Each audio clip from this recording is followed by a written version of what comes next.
Hello, my name is Steve Faulkner. This is Real Magic Review. I'm going to teach you. No, I'm not. Hi, my name is Steve Faulkner. Welcome to Real Magic Review. This is Stretch Deck by Purnell.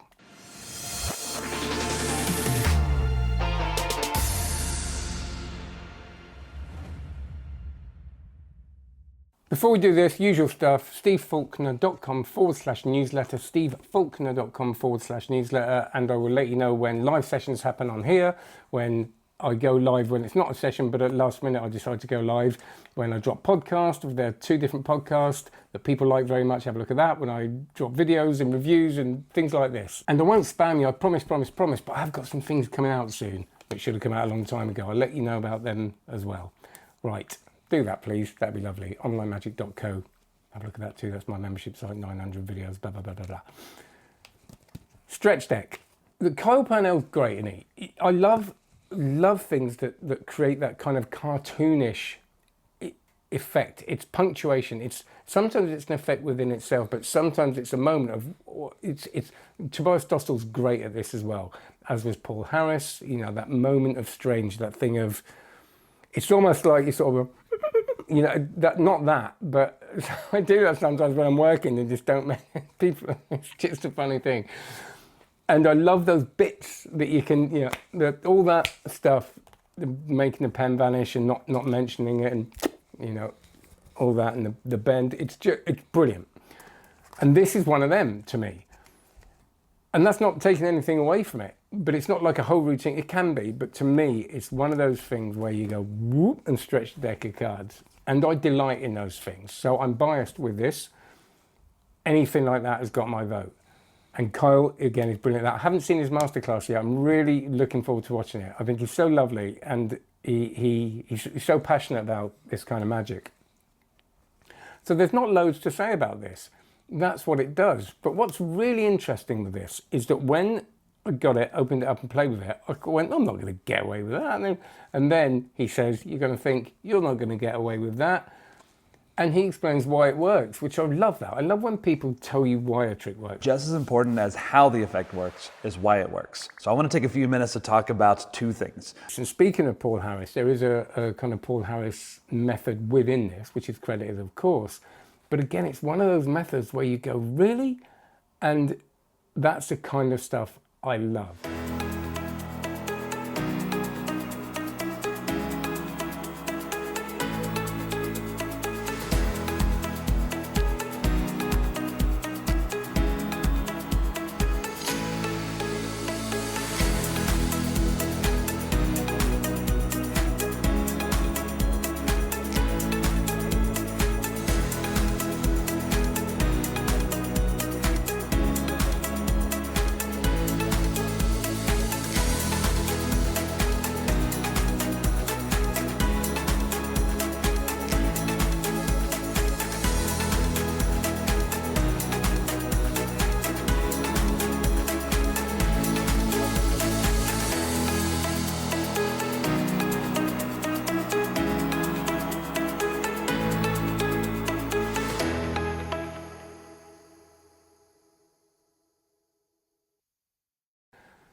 Now on camera and under scrutiny, I think you got to be careful with this. I think it's one of those things that people might go, oh, I'm going to put a video of that, and you totally can, you know, but because this is a kind of cartoony, potentially incidental, as in the routining, not in the it's an incidental thing, then you might think, oh, I could just bang a video up. I think it takes work, you know, the move itself is pretty easy, but to do it in a convincing way that is relaxed and doesn't flash anything or show you something where there should be something and there isn't, I think just takes rehearsal, practice, but not much. It's just like, okay, when I hold that, I've got to hold it this way, but I can't hold it another way. That's why I've got to hold it, because if I hold it a different way, it's not going to work.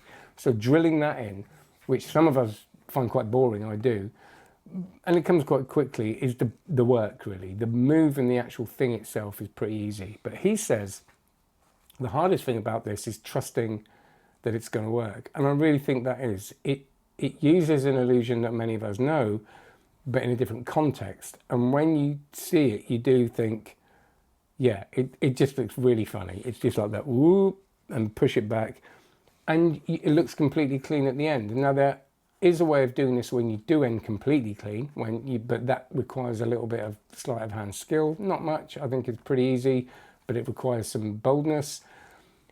If you do it the standard way, it's kind of, you've got to do something to clean up. And again, it could be the thing you finish with, or the reason I can do this is because the cards stretch, and then you put them away, fine. But you don't end completely clean unless you start incorporating different things. But you do in the look of it. You know, you can kind of, afterwards it looks completely clean. You're not kind of cagey with it. Once you're done, you're done. But it's some practice to get there. So I think it's really lovely. Again, from Kyle, he's got a great thinker. I do see him as a kind of a modern day Paul Harris in the way that he might not have written 3 books, but he has come up with, he's seeing magic in a different way. And you can use this with most decks of cards. You can even use it with a borrow deck, which I think is brilliant, which again, you might not think you can when you see it, but you can. Watch the whole tutorial. I think it's, Vanishing are very good at not doing a 7-hour one, but doing a tutorial that has everything you need in it. Any questions, let me know. But there's Stretch Deck by Kyle Purnell and Vanishing Inc. And I think it's great fun. And stevefaulkner.com/newsletter. Go there now, please. I'd like you to do that. Go there now and do that. Comment below. That'd be lovely as well. And do all the other good stuff. And of course, have a look at onlinemagic.co, which I'm incredibly proud of. Take care. Bye-bye.